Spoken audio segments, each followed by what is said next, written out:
The reclaimed substation air hums, a low thrum of old transformers mixing with the faint tang of ozone and the ghost of cold coffee.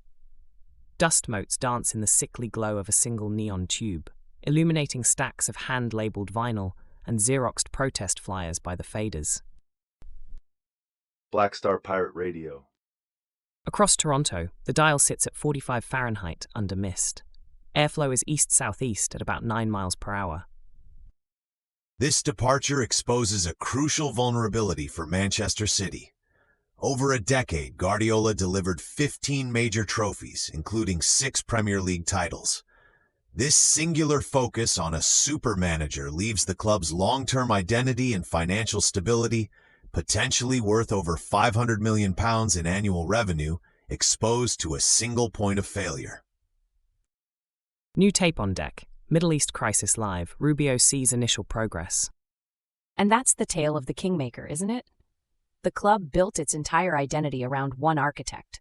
The concrete facts are 15 trophies, but the affected are not just the fans, but the very provenance of the club. They outsourced their spirit.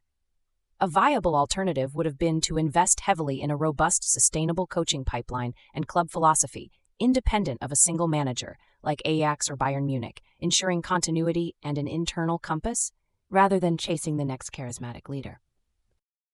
Coffee's cold. Doesn't matter. The signal is warm and the board is reading clean.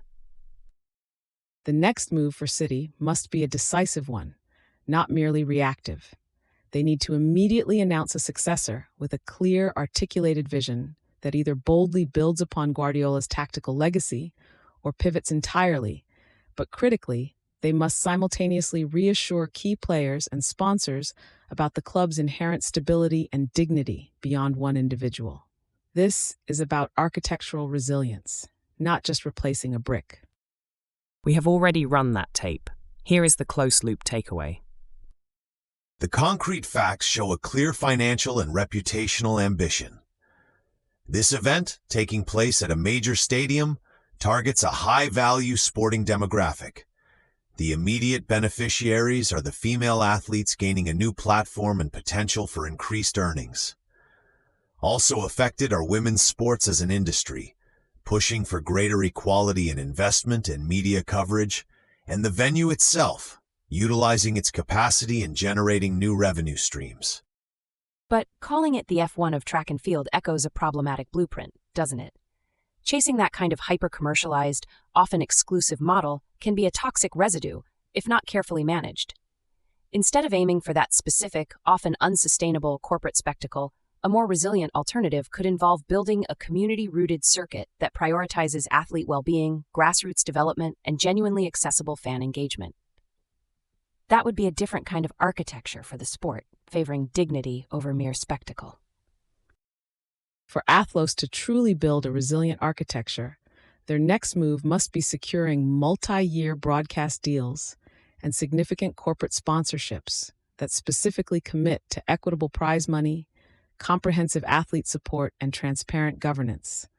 This ensures long-term financial viability and establishes a foundation of consent and provenance for the athletes themselves, rather than just riding an initial wave of hype. The concrete facts here are high stakes. Any movement on the Strait of Hormuz directly impacts global oil markets, with trillions of dollars in trade passing through annually. The primary affected parties are global energy consumers who face price volatility, international shipping industries, and the regional economies of Iran and the Gulf states, whose stability hinges on open, secure maritime routes. This isn't just news. It's an economic pressure valve. It's the ancient riddle of the choke point, isn't it? The toxic residue of relying on a single vulnerable passage for global commerce.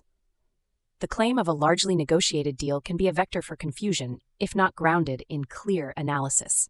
A more resilient, dignified alternative to solely focusing on Hormuz would be a multilateral, regionally led security framework for all maritime routes in the Gulf, backed by international guarantees. This decentralizes risk and fosters a collective consent for regional stability rather than perpetual brinkmanship. To truly build a foundation of provenance and prevent future crises, The international community's next move must be to immediately establish a transparent, verifiable monitoring mechanism for any agreed-upon deal concerning the strait, complete with clear escalation protocols for non-compliance. This isn't just about reopening a channel.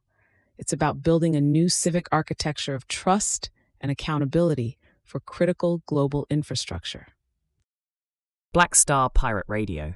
Staying vigilant, charting the signals, and building tomorrow's architectures, one frequency at a time. Patching in a caller, the contrarian. You're on the signal. Thanks for taking the call.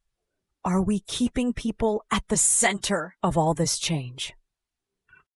Copy that, bringing it back to the main thread. The weave depends on us remembering the human thread. And it means setting guardrails so progress serves people first. Black Star Pirate Radio.